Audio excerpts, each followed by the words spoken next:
I stopped training BJJ, and this is what happened. It's kind of profound. It happens to us all. There is something that will cause you to stop training. It's not always injury. And then there's this, what comes next? And for me, it was pretty profound. There's some few major things in here that I learned, I experienced, which I think can help folks if they're scared of stopping BJJ. They don't know what comes next. You had moments in your life like this, Joe? Had heaps. Forced out the game for a while? Yeah, forced, voluntary, you know. Yeah, a bunch of different. I mean, shit, when you've been doing it for long enough, it happens, right? It does happen. Sometimes I've been okay with it, other times not. But yes, it is fascinating what you learn when you take some time away. A mix of both positive and negative things. Yeah, and we're gonna talk about some key things in here which will probably surprise you if you're someone who's on the BJJ train right now. You're training consistently. You couldn't imagine life without it. There's also some upsides to stopping. So for me, it was a relationship thing. Had some turbulence in my personal life, and I had to step away from the game around the brown belt times. And it was when I was getting ready to get more into jiu-jitsu. But there it goes. And the thing I found, the first thing that happened to me when I stopped training jiu-jitsu was my body felt better. I actually was sleeping better. My body felt better. My joints weren't aching. I was like... COVID-19 effect. No, it was similar, but it was a bit earlier than that. It was more the 2016 phase of my life. But it's crazy to me because I had never thought that I could feel physically better by not doing jiu-jitsu. And what it made me realize is just how much is this taxing my body? Which just really surprised me because when I was in it, I was just enjoying the fire of it so much. I didn't think about just how achy my back was or how sore my neck was. It was just worth it because that magic feeling when you're rolling, it's just like nothing else matters. Yeah. But then when I stopped, I definitely had like probably 4 to 8 weeks where I was like, wow, I feel great. Like it was just quite surprising to me, the difference it made in my body. Yeah, I'm anyone that's taken, longer than a couple of weeks, you're like, oh shit, I feel really good. And then you realize that you do kind of exist with a baseline of ache and soreness and, muscular tension and whatever, which really comes about from any physical pursuit. But it is quite a nice experience when you get out of bed and you're like, I feel pretty sprightly. Knees don't hurt. Yeah, started getting stronger in the gym again. Yep. Imagine. I mean, this was something that a lot of people reported during COVID, right? Yeah. When people stopped going to the gym, stopped going to jiu-jitsu, and there's something to be learned in that. Yeah. No, it's strange because that was the last thing I expected because I associate so many good feelings with jiu-jitsu. Yeah. And then not doing it had me feeling physically better, which made me start to question my love of the game a bit. Because the thing that took me away from jiu-jitsu was not injury. It was different. But an injury to the heart. It was a little bit. Just on that, if you extrapolate that out further, do you believe that, well, if I just took more time off, then I would just feel better and better? I would hit a zen level do you think of that's health the and case? fitness. No. I believe there is a point at which it doesn't do that. But I was still kind of going to the gym. So it wasn't that I was completely physically inactive. Yeah. But I just didn't have the demand of jiu-jitsu there. Yeah. But here's the thing, which is the flip side of this, which is the negative, is mentally I felt a lot worse.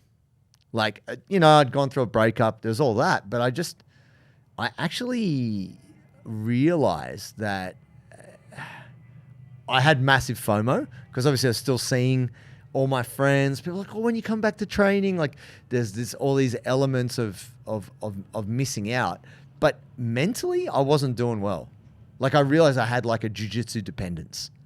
Like I didn't realize how meaningful and how much I relied on jiu-jitsu almost as a form of outlet and not therapy, but it was just so important to me in terms of stress relief and getting the good hormones in your brain and dopamine and all that shit. That was gone. So even though I felt better physically, I became not depressed, but I was down. I was really struggling mentally when I stopped jiu-jitsu. What was that? Was it the lack of the training, or was it purely just that you were not doing jiu-jitsu? Was it the people that you didn't see? It was a bit of everything, I think. Like I think what's great about jiu-jitsu is it gives you a sense of purpose that you don't necessarily get from other things. Like when you leave the gym, you're not necessarily going, oh man, could have nailed that last rep a bit better. But with jiu-jitsu, you try to hit that sweep and it failed and you got passed and squashed or whatever happened. It really hardwires in your brain. Like it does, you just go, it might just be one moment from that class, but it stays with you. But the upside on that is it gets you thinking about it and gets you watching instructionals and plotting and planning, and it just creates a job for your mind to do. Yeah. So when your brain doesn't have that job to do, it's like looking around like, there's the meme where the brain's like, hey, you awake? And it's like, hey, you asleep? It's like, almost. You're the rest round. Just lying there at night. It's one of those things that, like, short of having a real problem to solve, your brain will kind of invent problems for you. Yeah. And I think having that big hole, like having that gap, I didn't have something to occupy my mind, and it was pretty confronting. And that made me feel like pretty down. Like I felt like maybe it was like a low-level depression, but I just was not enjoying so many other things I was doing because I didn't have jiu-jitsu. Yeah, right. It made me realize like I had this kind of jiu-jitsu dependency because it's been such a big part of my life for such a long time. To have like an extended stop was like, felt bad. I think a lot of folks feel that way. For sure. Yeah. And I mean, as you kind of touched on, like could be for a multitude of reasons that folks would feel that. Certainly the biggest primary one initially is just the physicality piece, isn't it? And if you've just gone from whatever training hard 4 times a week to now not training, and if jiu-jitsu was the only physical thing you did, you're going to feel that like hormonally, like just your whole physiology is now experiencing a different reality. And it might be nice for a little bit, but eventually you're going to start to pay a price for that. I mean, something that I think about in those times, because going back to that first point of body feels good, right, with the time off, something that I start to, like, initially I'll like that in the short term. It's like, oh, this is great. And, maybe whatever, a couple of weeks, a month, awesome. But then you start to get to this point where you're like, wow, I'm actually just kind of softening. Like I'm just getting stale. Yeah, I'm just getting comfortable with being comfortable. Yeah. And jiu-jitsu is like one of the few things I do that does bring me some legitimate challenge, both like mentally, emotionally, but also physically. And you're like, and I think none of us want to become completely soft, right? No. We're already pretty soft living here in the West as we do. But so I start to feel that thing of like, oh shit, I think this is going to turn me into something I don't want to become. Yeah. And look, the kind of the sidebar on that is so much of my life was jiu-jitsu, which wasn't just the exercise. It was your friends. It's the routine. It's the place it holds in your life for you to have structure, and I had, as much as I had my job as a personal trainer, it was the thing I looked forward to in terms of like, oh, you see a friend, there's jokes, you got all these other aspects. I just had a hole in my life. I had basically 2 breakups. I had the breakup that caused me to kind of go away from jiu-jitsu because it disrupted, like I had to move. I was sleeping on my friend's couch. I had 26 kettlebells and my Hyundai Excel. Its bottoms just dragging along the ground. Like life was shit. But I also had the breakup with jiu-jitsu because I could not be there. I couldn't train. I couldn't teach. So it was just a fact that I had this gaping hole in my life of like, it was very hard to fill that with anything else. Like nothing felt as rewarding. I think this is what I'm trying to tap into here is that I would still see my jiu-jitsu friends around because it's like around St. Kilda and, around that area. And I'd see them. They're like, oh, when you come back to training, man? And you're like, soon, bro, soon. Yeah, yeah. I didn't want to like really open up to like the fuckery in my life as to the shit I was working around. But I think it's this feeling that like, even though I was like playing a bit of social basketball or I was just fitting stuff in a bit more time with other friends or whatever it is, it didn't feel like anything really felt that would fill that void at that time. And so then I had to develop other interests, Joe, that was kind of confronting because it made me realize I don't really have any hobbies. Like, what am I doing with my life that this is the only thing I give a shit about? And then I was like, shit, I need to develop some other interests. And what did you arrive at? It was trying to have something that had a social aspect as well as the, something physical. So I did start kind of doing a bit of basketball with some friends, and then that was good. Just catch up with people, just social sport basically. And then I was doing a bit of rock climbing. That was cool. It was like I needed challenge physically, but I needed social. Yeah. And so I couldn't get it from one thing. So I actually had to do a bunch of shit. Yeah, right. Which was, it was still good. It was great. But it didn't quite feel the same, to have that kind of one cure-all thing that I could depend on. Yeah. I had to work a lot harder to get that satisfaction of challenge, social stuff, and personal reward. Yeah. How about you, Joe? Have you had moments where you've been like, I think I need to learn some carpentry? I mean, I just think about that every day, all day. No, but I mean, have you had moments where you've had maybe jiu-jitsu was a bigger part of your life and then you didn't necessarily have other hobbies or? I think I've always been quite fortunate in having the gym. Right. Because the gym has always given me like a big sense of purpose and also community. Mm-hmm. And so, when jiu-jitsu falls away, at the times, I've always got that. Yeah. So I never feel a void of like human connection. Yeah. Or even, and this was something I was going to touch on that jiu-jitsu brings for a lot of people, which is a sense of belonging and almost purpose within a group, like within a collective. And some of that purpose comes from your belt rank, where you're like, I'm a blue belt now. Like I gotta uphold the standard, and I gotta stand there in the lineup, and it kind of sounds silly, but these little things are actually they really do echo parts that existed in a more tribal society, to some degree. Right? I'm not saying that they had rankings, but just this sense of purpose and belonging and a role to play. So I've always, benefited from having that in multiple realms.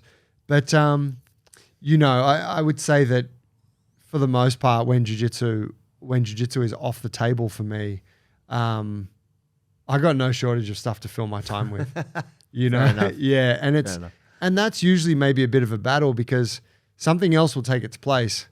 I'll just be cutting dovetails every other afternoon of the week. Of course you will. Then when it comes time to get back on the mats, I'm like, but I'm cutting dovetails tonight. No, but I just got this really nice chisel set that I've sharpened. Right? I just learned this lap joint that I really want to work on. The secret samurai woodwork. And so it's like, kudos, JT bought me a very nice Japanese chisel, by the way. I did. It's a pleasure to use. But yeah, so in that way, and I think this is why I've always been a big advocate of like, people who are injured should still show up to the academy because you don't want to remove that time slot from your schedule because it's very hard to carve it back out. Yes. Unless you got nothing else going on, in which case you're like, hey, I'm just not going to watch Netflix for 4 hours tonight. I'll just do it for 2. And the other 2 I'll go to training. Yeah. I think the difficulty for many people is like when you can't actively do a thing, you become a spectator. Like I think this is something a bad habit of mine more recently is I take an interest in something and somehow I think that consuming the thing is the same as doing the thing. Not true. like the business podcast you listen to? Yeah. Instead of actually answering the emails, like how do I optimize my email flow? Tell me how I haven't checked my inbox for 6 weeks. Sort of. But it's I think we can all do this from time to time where you're like, all right, I can't wrestle right now because I got a bung knee. I'm just going to watch wrestling highlights. And you get that little dopamine hit of like, oh, if my knee was good, instead of doing your knee rehab, which is painful. And I totally would have sat alive the fuck out of that. No, you don't. You don't. And it's just because we live in a consumerist culture. And I'm not just talking about buying shit. Often we do that to feel better. Like, oh, I got new wrestling boots when I come back, bro. It's on, you know. And it's not necessarily about the buying. It's the filling of the void. That's the thing. It's like, how do I fill this time now to feel good? Because this sense of emptiness is making me feel shit about life. Like, what's my life now? Who am I? And so then you do these things like doom scroll on Instagram, or you stalk down all your competitors that you think are doing better than you and just leave snarky comments in their posts. I don't do any of that. Plot for their downfall. No, I'm joking. I've never done that. Only one time.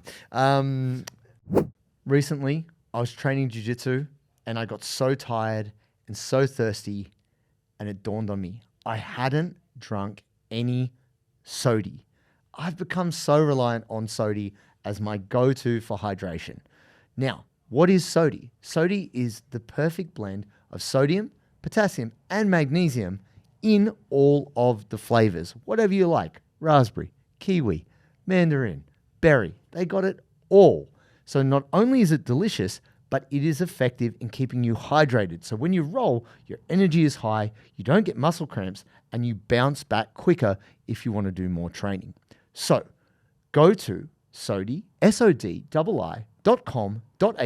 use the code Bulletproof15, and you get 15% off today. But then this is the thing. I think regardless of what's going on in your personal life, injury, breakups, job, you name it, I have found that because, for example, like I quit Taekwondo. I just cut it cold. There's something that happened, and I was like, basically, coach expressed a loss of faith in me, and that killed the dream. And maybe that was good, but I've been in my lifetime an all or nothing person.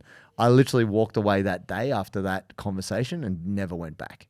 I haven't done a Taekwondo class since. Because it was strange. I guess I put too much faith in that coach. And so him telling me you're done, I just believed him. Right. I was like, okay, I guess that's it. See, he thought, oh, this conversation means that it lowers my expectations, and I can just get this guy as a coach, and I can get him in teaching, and it killed the love of the game in me. I never went back.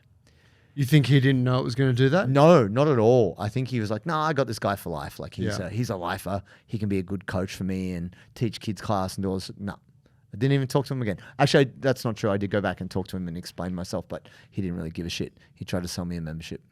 Oh, wow. I was like, bro, I bought a lifetime membership. You forget that? Get out of here. I was like, wow. I came to apologize because I felt bad. It was like probably like 18 months later. I was like, no, I want to go back there and talk with him to tell him because I respect him. But yeah, it kind of broke my heart. But here's the thing about jiu-jitsu. That's not what happened. I got to a point where I had to go back.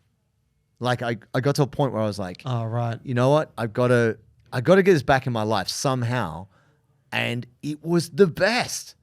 Coming back to jiu-jitsu was the best. Even though at that time I wasn't competing, it was so good. Like just seeing your friends, coming in, doing a class, not a comp class, just do a class. Coach is like, oh man, haven't seen you for so long. Oh, thanks, bro. Have a good roll. That was great. I miss this shit. I got to come back somehow.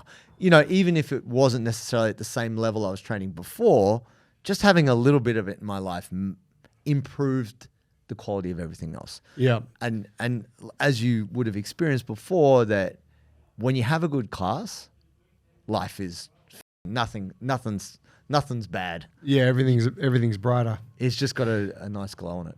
Did was I gonna shit? That's right. It was something special. You'll get it. You'll pull it out. But essentially, the thing for me, it was probably just getting my life sorted. It was officially broken up. There was this protracted delay of, are we getting back together? Are we not? You know, all this stuff. We didn't get back together. I had to get my own place. With the broad. Yeah. Anyway, whatever. That's what I want to ask though. With that, do you feel like the time off allowed you to kind of rebuild inspiration or motivation to? No, I was just. Or was that never the thing that I was was just lacking? struggling. It was also like I probably built too much of a dependency on that relationship. Right. That now it was not in my life. Not the jiu-jitsu relationship or the broad? Both the lady and jiu-jitsu, but I had to get my life stable before I could come back to jiu-jitsu. I had to get my own apartment, and I had to get rid of a bunch of stuff. I had to give away most of my kettlebells. I had to just get life under control. Can you imagine? I built up that cache of kettlebells my whole career. I had to give them the PCYC. Ungrateful. Nah, it's good. Spread the strength. But I got my own place just around the corner from my mate Shannon's place. Good to connect with them. Got myself stable. And I was like, you know what? I'm okay now. Things are cool. And I didn't feel great about the breakup still, but I was able to have some balance in my life that I could go back to jiu-jitsu, and it was the best feeling. Sick. Yeah, it was one of those things that I think that you don't know how good it is until it's not in your life. And then I actually had to take a different approach to get it back in my life. And then it was awesome. Yeah, I really, I do feel that one of the main things with this chat is that often what's nice, or some of the nice things that happened as a result of taking time away from jiu-jitsu, they're only nice in the short term. Yeah. It's kind of like when you go on holidays and you're just eating out all the time. Sure. It's really fun for a little while. You're like, ooh, look at this breakfast place. Oh shit, what are we going to get for lunch? Buffet dinner, whatever. And then usually after a few days, you're like, man, I'm so sick of all this. I just want to make some basic shit. Yeah. And you start to realize that too much of a good thing is actually not enjoyable anymore. So it's nice to have 3 evenings a week where you now no longer have to drive somewhere, spend 90 minutes and come home late and eat a late dinner. It's nice to just have that time at home. Maybe you can watch a little bit, watch a Netflix show with your missus. Sure. I notice that, right? When I'm off jits, I'm like, oh, we can watch Sopranos or some shit. Sure. Whereas when I'm training, it's no, there's not much going on in the evenings besides my training or whatever. Yeah. But same deal. It's oh wow, I actually got to bed earlier and had a better sleep because I didn't stay up late at after training. You have these things, but at a point you're like, well, what's actually more important to me? What's more special? And if jiu-jitsu is the one for you, you do often end up being like, nah, the juice is worth the squeeze. I'm happy to not be able to watch Netflix every night. I'm happy to, I'm happy to feel a bit beaten up in the mornings because I get to push myself. I get to build a bit of physical durability, robustness, but also get to be around people that I love and feel like I'm connected to something. Yeah. I think the jiu-jitsu gives way more meaning, or it gives a greater sense of satisfaction than many other things I've done. And that's why I still love the game. That's why I still want to be around it however I can. And I think that's the thing that when you think you've quit, even just when you think you're out, you got me back in, you son of a bitch. Yeah. And that's there's actually nothing wrong with that, because I had enough time off. I had 9 months off. I had enough time off that it wasn't like an addiction and I can't quit it. I had basically quit without saying I've quit. Yeah. And I chose to take that step to walk back in, and it wasn't disappointing. It was actually the right decision. Whereas for some of you out there, you might stop and that's the last time you ever do jiu-jitsu again. And maybe that's the right thing for you. But the cool thing is with jiu-jitsu, it's always there. Yeah. You can always go back and whatever. Sign back up again. Yeah, wherever you're at. You move towns, whatever. It might be not the same as the gym you started at, but it'll be something different and it'll still be super rewarding. There it is, folks. Just because you stop doesn't mean you quit. But yes, I hope you got something out of that. We appreciate your staying all the way to the end. If you made it this far, we know you're a dedicated person. Dedicated people like and subscribe. So please do that now. Appreciate y'all.